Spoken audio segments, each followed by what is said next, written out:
Hi, morning again, guys. And as again, we are here to talk to you who are a parent or you're a teacher, youth worker, and you're feeling frustrated, you're struggling, trying to work with youths, trying to get them to understand what they can do, what their capabilities are, what can happen if they just listen to you, if they just learn from you, if they just behave themselves, right?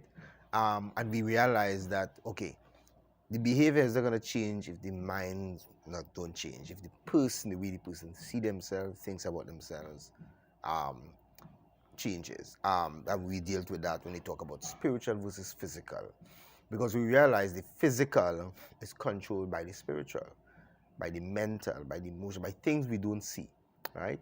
And even deeper sometimes than we think.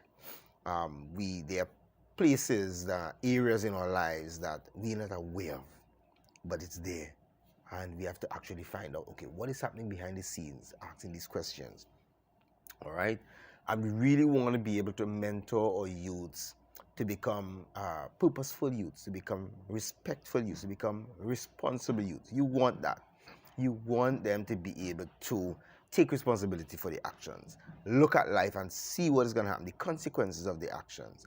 You want to stop the frustration of gun violence, and you want to stop the frustration of fighting and disruptions. You want to even help them get over distractions, stop being distracted by the technology, by the phone.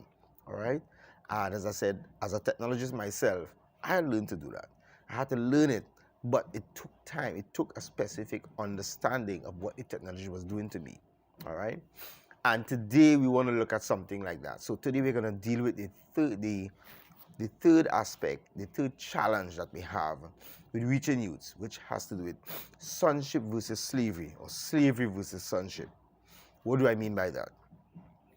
A lot of youths think of themselves as wanting their own way, want to do their own thing. They don't want to follow you, all right? Because it seems as if you are limiting and restricting them from getting their own way. And it's built into us, built into our rebellious nature. We want to have our own way, we want to do our own thing. But really and truly, that principle was really corrupted by our rebellious, right? Sin, rebellion against God. It came from that. But the principle is not wrong in terms of we are supposed to be able to find our path. How to find it, however, is by following someone first, is by listening to someone first, listening to wisdom first, listening to instructions first. But what has happened is that it became so corrupt that we don't want to listen to anybody. We want to do our own thing right off. All right? So the process has been corrupted. The principle inside of us has been corrupted. So that change it to take place. What we have to recognize is that, yes, there are the youths are children in terms of they are not mature as yet. Foolishness is bound up in the heart of a child, as the scripture says, right? But the rod of correction shall drive it far from them. All right? Foolishness, play, fun, do whatever feels right, do whatever feels good. But that a lot of times is cultural. It's what the child learn being brought up by an environment, by parents, by teachers, by the community, right? That is indiscipline. So that nature, which has been corrupted, plus the culture of the environment, is like a double whammy that makes them chaotic and do whatever takes place. All right? Remember one of the things I used to tell the young men, I said the environment or how the young ladies behave is dependent on what you value. They follow your value system. If you change your value system, they will change. Right? And it happened where they realized that, okay, once we become respectful, the young ladies became respectful. It changed, right? It's that kind of thing that takes place, of course, through the mentorship program and understanding how to disciple, how to mentor them, how to be involved in their lives, right? And this is one of the foundational things that you as a teacher, as a leader of youths, as a person who has a child, needs to understand that, hey, this child needs to become someone who understands that they are my child. Now, you understand that you are the parent, but do they understand that you this, I am his son, or I am her son, or I am her daughter. Do I understand what it means to be a daughter or a son? That a lot of time that's not understood, what it means to be a son, right? Because, and what has happened, because that is not understood, they become slavery to their emotions, to what have happened around them. So they just do things. Now it's even worse because they become slaves to technology. Whatever the technology says, they do. So you have a lot of notifications. So if you have a ping, they run to the phone, they open it. Because there's a ping, there's a sound that tells them, hey, you have a message, or somebody wants to contact you. So they become a slave to this thing, right? So the slavery mentality was developed or brought on by what they were taught by adults. Because the adults are the ones who form the community in the first place, the environment by which they grew up. That slavery was brought onto them. Also told them what to think, what is valuable, what is not valuable. We know a lot of things are taking place these days in the fashion world, or how people dress, and the foundational mentality behind dressing is being sexy. Not being properly clothed, not making sure that I'm wearing what is appropriate, but by looking sexy. It's a foundational thing that we have created through cultural norms, through copying something from someone else, what looks sexy, instead of what is appropriate, what is right. So what has happened is that we have people wearing their pants a certain way because they want a person to see them as sexy. Right? You have youths doing that, right? That's what happens. We have the ladies wearing their clothes a certain way because they want a male, a certain kind of male, to see them as sexy. So what is happening is that slavery mentality of copying just to show someone that I'm needed, I want you, you recognize me, see me. In other words, they want attention. That comes from the slavery mentality. They need attention. Someone is like a baby crying to get his attention. Youths have the same thing. They want somebody to pay attention to them. And so coming from slavery to sonship is coming to the realization that I don't need to do something outrageous.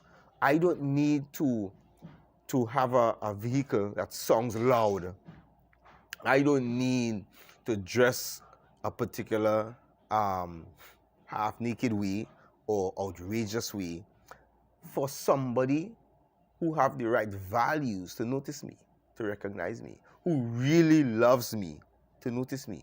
Somebody who really loves me recognize that I am a son, I am a daughter, I am a child, I am important, I am valuable. They will recognize that without me dressing a certain way, right? Because my values come from inside.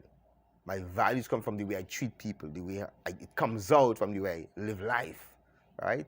It might be inside, but it comes out from how I live life, how I respond to circumstances, to life, how I walk, how I function, how I operate, choices I make, decisions I make, directions I go, people I hang out with, company I keep, right? So a lot of those things need to become real in the youth's life. But because they're living under slavery, because they're craving attention and that nobody's seeing that they're important, they find themselves doing things to show that they're important, they're valuable. So somebody could tell them, hey, you don't need to do that. You are important. You are bright. You are this. You have this already. You don't need to do all of that to show it. You have it already, right? You don't need to be a slave to the technology, right? Like one of the questions I used to ask the youths when they're playing the video games, I used to say, who's winning? You or the machine? The idea is to get them to think, me or the machine? We are winning, of course, right? See, wow, they're actually beating the machine. Because they are on this machine trying to compete to feel good, to feel like a champion, to feel like a conqueror, to feel victorious, to feel on top of the world, right? So we now, as adults, we are the ones who tell them, hey, you are already a champion. You are already a conqueror. You are already victorious. The fact that you are here, right, tells me that you are victorious, because you are here because you had to compete with over 500 million sperms to arrive here, and you won. You actually reach here already. You're already a winner, right? And one of my mentors, when he have his class, he says, when his first day of the class, he will tell everybody, all right, right now I've given everybody an A. You have an A, as far as I'm concerned, you have an A, the fact that you're in my class. You have to determine if you're going to keep it or not. In other words, you have to determine if you're going to still be the champion, the victor, right, that you already are.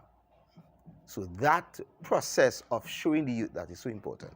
So let's get to the place where we understand that they're under slavery, the machine is ruling them, the fashion is ruling them, things are ruling them. And we want to get them to the place where they're ruling the things. They're deciding what is right, what is supposed to be, right? Where they get the value system from, what company they follow.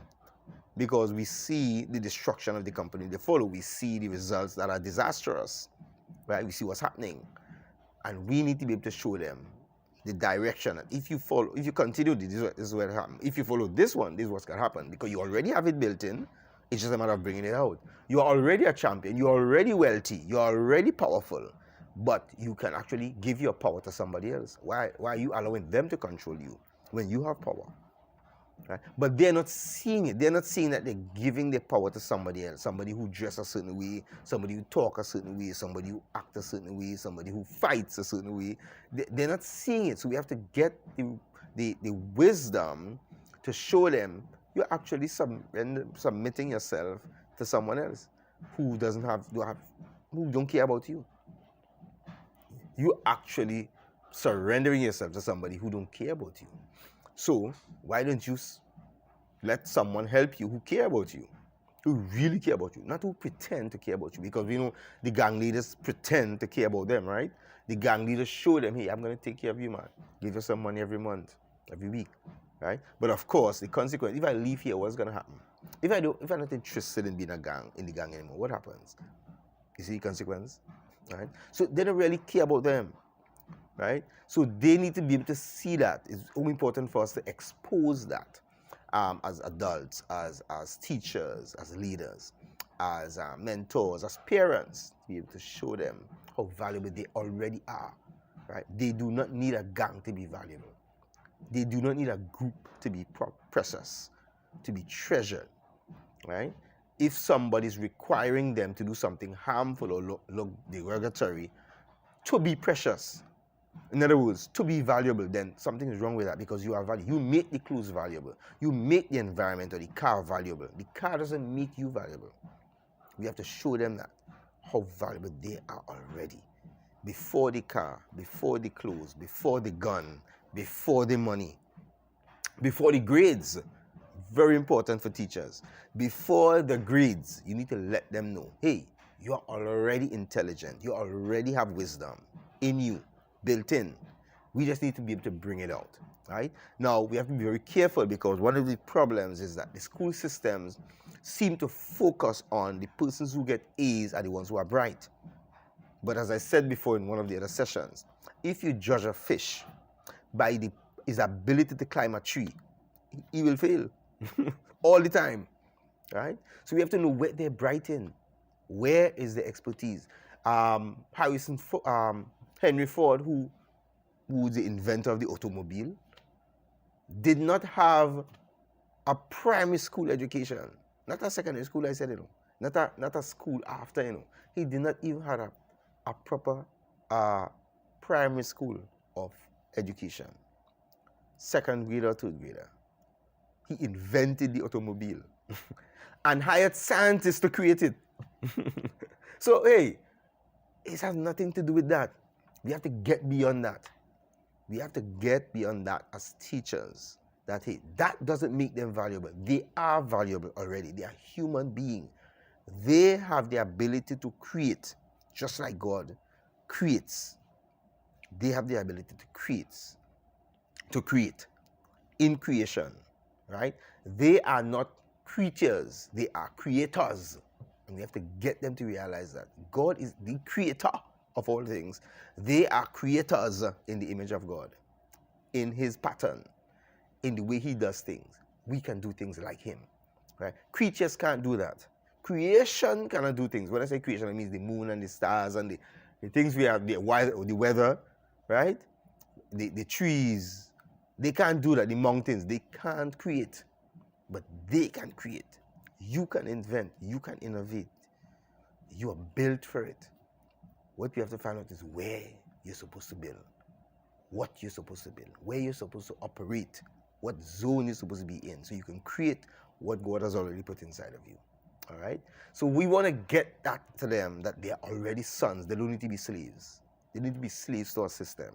They're already valuable, precious children, already born and ready to work. All right? Ready to function. So I hope this bless you. I hope this helps.